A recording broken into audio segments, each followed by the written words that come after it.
Yun mga angkol, kakauwi lang natin. Nakabili na tayo ng silicone. Bili natin kay Bossing Edward. Lumipat na pala si Bossing Edward sa kanyang pisto. Electronic na pangalan yung shop niya. Mga taga Cagayan de Oro lang ito kang Bossing Edward. Yun, lagay muna natin ito para di mawala. Tapos lagyan na natin ng heatsink para masubukan na natin. Yun, lagyan natin ng heatsink. Sit-up na rin natin. Subukan natin pandarin. Pwede na natin tagalan ng papandar kasi may heatsink na. Yun, saksak natin. Yun. Pandarin natin. Bukan natin pandar yung kompresor. Yun, gumana na yung kompresor. Ayos na. Yun lang yung problema. Grounded ata yung kompresor natin. Ay, rag ko.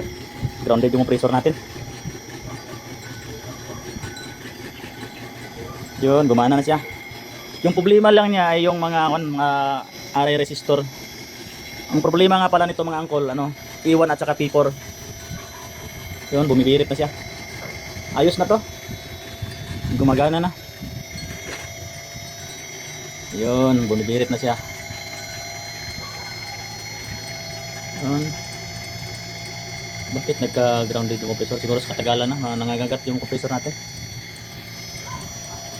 Yun, wala nang P4. Ayos na to. Gumana na. Subukan lang to paandarin sa customer. Kung mag-iiwan to dito doon, ibig sabihin baka corroded yung wire nila dito. Baka corroded yung wire. O kaya palitan na yun ng feed wiring.